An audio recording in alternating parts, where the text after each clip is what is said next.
Hermanos, el Señor les bendiga. Gracias a Dios que Él, en su infinita bondad, en su infinita misericordia y paciencia, nos concede vida hasta este momento. Yo les digo a los hermanos, tenemos que darle motivos al Señor para que nos mantenga con vida. Y más en este tiempo. Es necesario para cada uno de nosotros alabar, glorificar al Señor, dar testimonio de Él, de muchas maneras, ser de utilidad para Él. Nosotros con vida podemos alabar al Señor, pero sin vida ya no servimos de mucho. Este es el tiempo de la gracia, este es el tiempo de la bendición y pues nos da gusto tener medios por los cuales seguir compartiendo la palabra del Señor, y así será hasta nuestro último aliento, hasta nuestro último día, cuando el Señor nos llame. Por otro lado, quiero decirles que pues ustedes lo saben, nuestra esperanza, nuestra confianza está puesta en el Señor. En el WhatsApp aquí de la iglesia yo les he estado diciendo a los hermanos, si alguno de repente amanece algún día sin algo que comer, por favor llámenos y entre todos vamos a apoyarnos, vamos a ayudarnos, y estoy seguro que nuestro pastor Ariel y nuestra pastora Vero de igual forma están en esa disposición y en este sentir de que hemos de ayudarnos y de apoyarnos mutuamente. Para eso el Señor nos ha conformado como iglesia, como familia. El día domingo de la semana pasada, la palabra del Señor a través de nuestro pastor Ariel le decía dos palabras a Tomás. Le decía, cree y sé fiel. Cree y sé obediente.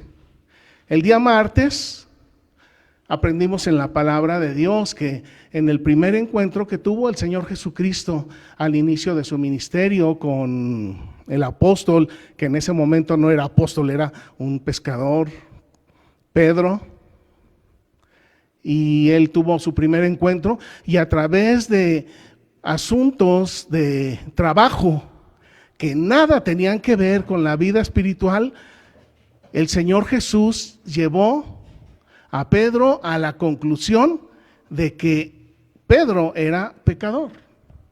Y a la hora que se da cuenta Pedro que es pecador, le dice, apártate de mí, porque yo soy muy pecador.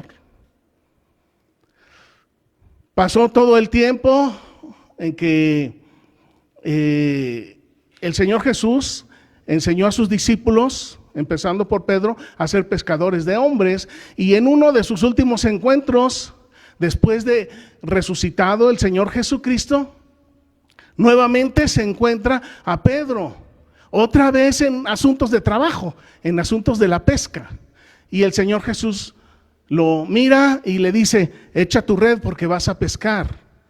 Pedro, cuando el Señor Jesucristo resucitó, ya había vivido 3 años con Jesús, ya había aprendido de Él, ya lo había negado, ya le había pedido perdón. Y ahora nos encontramos nuevamente a Pedro entre las lanchas y las redes. Y nuevamente viene el Señor Jesús y lo encuentra y le dice, echa tu red porque vas a tener gran pesca. El día martes, apoyándonos en la palabra que está en San Juan capítulo 16, verso 8, aprendimos que las apariciones del Señor Jesucristo, el ministerio del Señor Jesucristo y el oficio que dejó ahora al Espíritu de Cristo que vive con nosotros y en nosotros son 3. Número 1, convencernos de pecado, de que somos pecadores, lo cual el Señor Jesús fácilmente, rápidamente convenció a Pedro.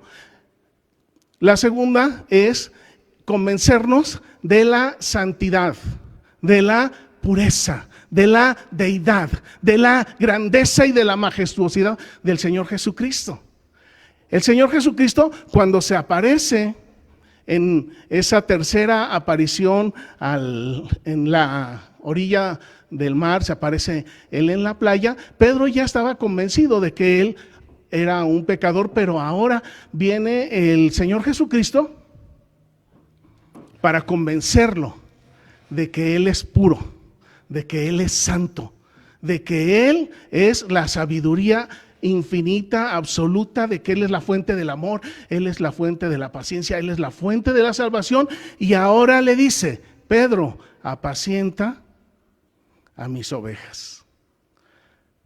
Entonces aprendimos que son tres los objetivos de las apariciones del Señor Jesús: convencernos de que somos pecadores; segundo, de que el Señor Jesús es puro y es santo, y que Él es el medio de Dios para que nosotros podamos ser perdonados de nuestros pecados; y número tres, que Satanás ya ha sido condenado. Él ya ha sido condenado. El día de hoy vamos a seguir hablando de estos aspectos y vamos a recordar una de las grandes predicaciones de Pablo en la iglesia de Antioquía. Y una de esas grandes predicaciones nos va a mostrar de igual forma que el oficio del Espíritu Santo es convencernos de que somos pecadores, o también, en segundo lugar, de que Cristo es puro, de que Él es santo y que Él es el único que puede pagar nuestra sentencia de muerte, y que el enemigo ya está condenado. Oremos. Padre, en este momento te damos gracias. Gracias, gracias, gracias, infinitas gracias te damos. Jamás lograremos comprender la majestuosidad del milagro que operaste en Jesucristo tu Hijo. Ese milagro, por un lado, de engendrarlo en carne, pero ese milagro aún mayor de resucitarlo. Señor, qué hermoso es tener la confianza, la seguridad de que así como tú resucitaste, nosotros también resucitaremos. En este día, Señor, te rogamos que tu palabra aplicada en nuestros corazones dé fruto al 100%. Te lo rogamos en Cristo nuestro Señor. Amén. Les voy a pedir por favor que vayamos a Hechos, en el capítulo 13, y vamos a escuchar, a recordar esta predicación de Pablo en la iglesia de Antioquía. Y mire usted, en el verso 31, Hechos 13:31 dice: Él, es decir, el Señor Jesús, se apareció durante muchos días a los que habían subido juntamente con él de Galilea a Jerusalén, los cuales ahora son sus testigos ante el pueblo. Y sin más ni más, por favor, permítanme decirles, el Señor Jesucristo tiene un encuentro personal con cada uno de sus discípulos. Cada uno de sus discípulos, a través de la historia de la humanidad, tiene un encuentro con el Señor Jesús. Por eso es que aquí habla que el Señor Jesús se presentó, se apareció, por un lado para convencer al mundo de pecado, pero también para convencernos de su santidad, para convencernos de que el enemigo está ya condenado en este momento. Pero una vez de que el Señor Jesús nos convence de esto, entonces ahora Él nos convierte en testigos de su grandeza, de su amor, de su misericordia y de su salvación. Si alguno de ustedes puede decir que no ha tenido un encuentro personal con el Señor Jesús, si alguno de ustedes dice, yo cómo voy a ser testigo de cosas que no vi, yo les pido en el nombre de Jesucristo, nuestro único y suficiente Salvador, que medite claramente lo que está cursando usted en su vida, porque son síntomas de que el Espíritu de Cristo no está en usted. Y si el Espíritu de Cristo no está en nosotros, no somos de Cristo. Y si no somos de Cristo, estamos expuestos a estar separados del Padre, del Hijo. Y en este momento estamos separados del Espíritu Santo si no somos testigos fieles, verdaderos, de que Cristo es nuestro Señor, nuestro Salvador, nuestro perdonador. Bien, ahora vayamos al verso 30. El verso 29 dice: habiendo cumplido todas las cosas que estaban escritas de él, lo quitaron del madero, lo pusieron en el sepulcro. Es decir, que el Señor Jesús murió, su cuerpo quedó inerte. Él era imposible que se sepultara a sí mismo. Todo muerto necesita otros seres vivos para ser enterrado, para ser embalsamado. El Señor Jesús necesitó de la ayuda de sus discípulos para ser sepultado. Pero mire, en el verso 30 dice: mas Dios lo levantó de los muertos. Y aquí vamos a aprender algo por demás, fundamental para la vida de usted y para mi vida. Y lo que vamos a aprender de esto es que tanto la vida, es decir, el nacimiento, como la resurrección provienen de la voluntad de Dios. Lo vuelvo a repetir: tanto el nacimiento de nosotros como personas, como nuestra resurrección proviene de la voluntad, del amor de Dios, basado en sus leyes, en sus principios de santidad. De tal manera que yo no puedo resucitarme a mí mismo, pero el Señor Jesús sí puede resucitarme a mí. El Señor Jesús no pudo resucitarse a sí mismo, pero el Padre lo resucitó a él.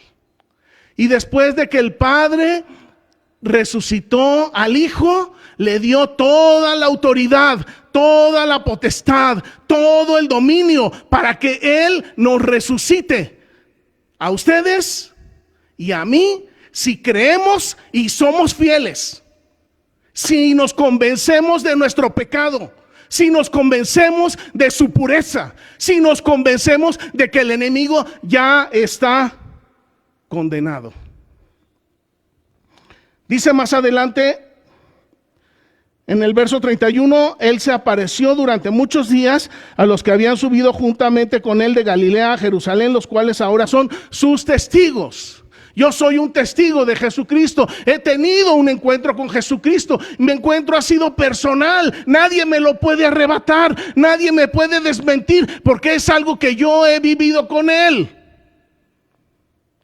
Pero si usted no puede decir lo mismo, hoy es el día, hoy es la oportunidad de que también usted sea un verdadero testigo de Cristo. Dice el verso 32, nosotros también les anunciamos las buenas noticias, el evangelio de aquella promesa hecha a nuestros padres, la cual Dios ha cumplido a los hijos de ellos, es decir, a nosotros, resucitando a Jesús. El Padre resucitó a Cristo. Pero al resucitar a Cristo, el Padre cumplió sus promesas. Al resucitar a Cristo, el Padre cumplió su promesa a cada uno de nosotros. Dice el verso 33, la cual Dios ha cumplido a los hijos de ellos, a nosotros resucitando a Jesús, como está escrito también en el Salmo 2, en el Salmo 2. Mi hijo eres tú, yo te he engendrado hoy. Al principio les expliqué que tanto el nacimiento como la resurrección son un resultado de la voluntad de Dios, basados en principios de santidad. Santidad. Cuando el bebé nace, cuando la niña nace, nacen en santidad. Cuando nosotros resucitamos, resucitamos en santidad, basado en principios de amor, de la santidad de nuestro Dios. Por eso aquí en este verso 33, por un lado nos está hablando de cuando el Padre engendró al Hijo, de cuando el Hijo vino a ser carne, vivió entre nosotros. El Hijo tuvo un cuerpo como el de nosotros. Y después el Hijo, como todo ser humano, tuvo que morir, pero la muerte no lo pudo retener. El Padre lo levantó, pero lo levantó basado en principios de santidad. El que quiera resucitar para Dios tiene que creer en Cristo, ser fiel, convencerse de que es pecador, convencerse de la pureza de Cristo, convencerse de que el enemigo ya está condenado. Bendito sea el Señor. Y luego dice en el verso 34, y en cuanto a que le levantó de los muertos para nunca más volver a corrupción, lo dijo así: os daré las misericordias, las bendiciones de la santidad y eternidad de David. En Romanos 6:9 dice que el Señor ya no va a volver a morir. Murió una vez y después de eso Él fue glorificado. De igual forma nosotros tenemos que morir una vez y después de eso el juicio y después de eso el premio o el castigo. Es el camino que todos debemos de seguir. Sin embargo, aquí Pablo nos está hablando acerca de una corrupción. Verso 34. Y en cuanto a que le levantó de los muertos para nunca más volver a corrupción, lo dijo así: le daré las misericordias fieles de David, la bendición de la santidad, la bendición de la eternidad. Y luego dice en otro salmo: no permitirás que tu santo vea corrupción. Es decir, que la corrupción es algo presente, algo tangible, algo a lo cual se enfrentó el Señor Jesucristo. Luego en el verso 36 dice: porque a la verdad David, habiendo servido a su propia generación según la voluntad de Dios, David durmió, fue reunido con sus padres y vio corrupción. David sirvió, fue reunido con sus padres y vio corrupción. El día de hoy deseo explicarles que la corrupción viene en 4 niveles, en 4 situaciones, en 4 etapas. La primera es: la corrupción significa que el ser humano está expuesto al pecado. Es decir, nosotros, el Señor Jesús, en su vida todos los días estuvo expuesto al pecado. Esa es la primera parte de la corrupción. La segunda parte de la corrupción es caer en el pecado y ser esclavizado al pecado. Entonces es exposición al pecado, esclavitud al pecado. La tercera es la descomposición espiritual. Después de que alguien ha sido expuesto al pecado, a la tentación, a la iniquidad, a la maldad, y esa persona empieza a practicar el pecado, entonces se descompone espiritualmente. Y después de que se descompone espiritualmente, por último, termina en un estado de descomposición física, de putrefacción física. El cuerpo, nuestro cuerpo, se echa a perder, se convierte en gusanos. De tal manera que, así como le dijo el Señor Jesús a Tomás, le dijo: cree y sé fiel. Si yo creo en el Señor Jesús, pero no soy fiel, entonces estoy cayendo en esta situación. ¿En qué situación? Estoy siendo expuesto al pecado y estoy practicando el pecado. Me estoy haciendo esclavo del pecado. Y después de que me he hecho esclavo del pecado, entonces me corrompo espiritualmente y después finalmente iré a una descomposición física.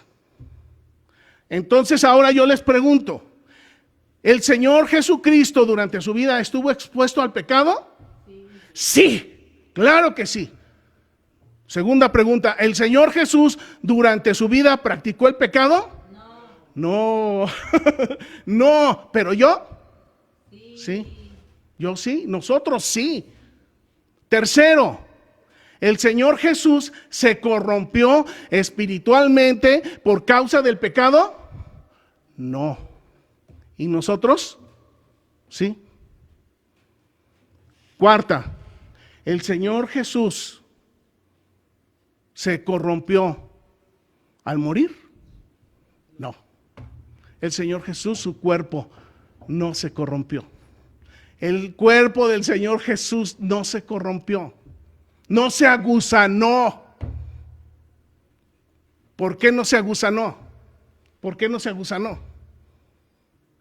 Había estado expuesto al pecado, pero no se hizo esclavo del pecado, ni tampoco se corrompió espiritualmente.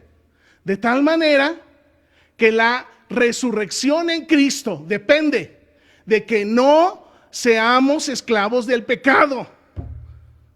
La resurrección en Cristo depende de que no nos corrompamos espiritualmente. Y la descomposición física, eso es parte de las bendiciones eternas a David. Una vida eterna, un reino eterno para el cual nosotros estamos siendo preparados. Como decía el pastor Ariel, cree, sé fiel. Pero si crees y eres infiel, lo siento mucho, las noticias no son buenas para ti. Hoy es el día de la salvación. Vamos más adelante. Dice el verso 37, mas aquel a quien Dios levantó, él no vio corrupción. Sí había estado expuesto al pecado, pero no fue esclavo del pecado, no se corrompió espiritualmente y tampoco padeció la corrupción física de su cuerpo.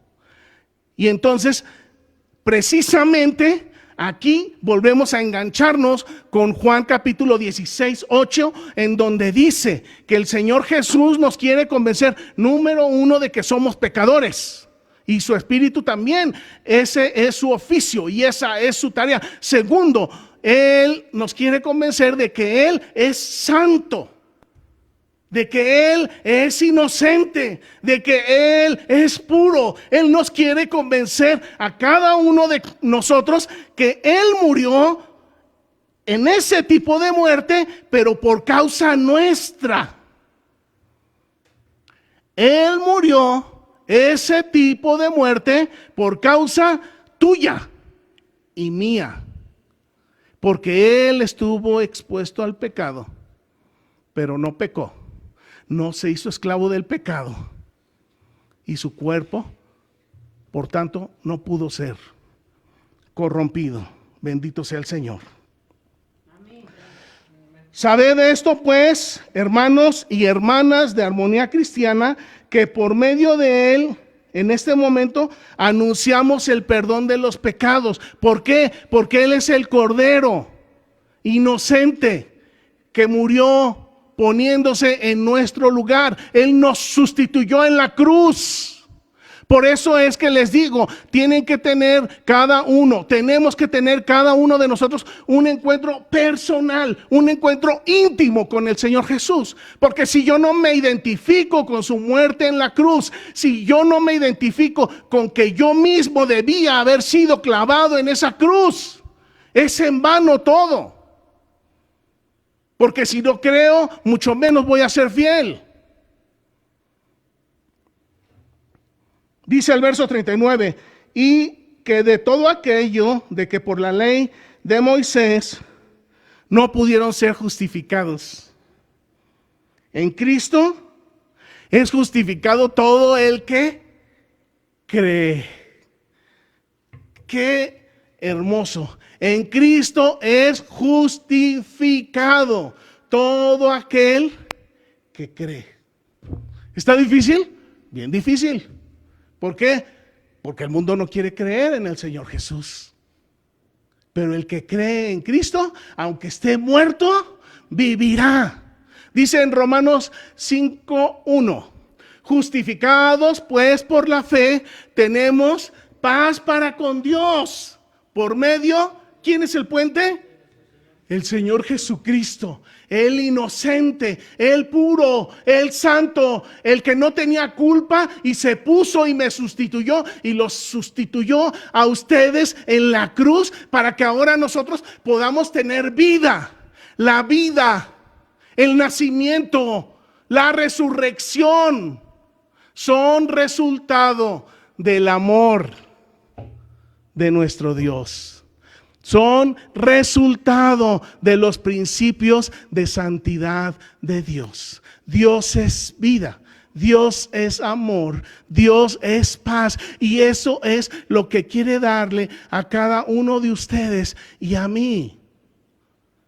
El Señor Jesús, Él en su infinita sabiduría, en su infinita bondad, Él entregó su vida por ustedes y por mí. Y como Él resucitó, yo sé que Él me va a resucitar. Porque el Padre lo resucitó a Él, justificándolo. Muchas veces les he explicado a los hermanos aquí que cuando nosotros somos justificados en Cristo, pasan tres cosas principales. ¿Se acuerdan? La primera, que el acta de decretos que había en contra de nosotros, Dios, el Padre, la rompe y la avienta hasta el fondo del mar. Nos quita nuestra culpa. Segundo, el Señor Jesús nos saca de la cárcel del pecado, de la cárcel de la maldad, de la cárcel de la iniquidad, de la oscuridad.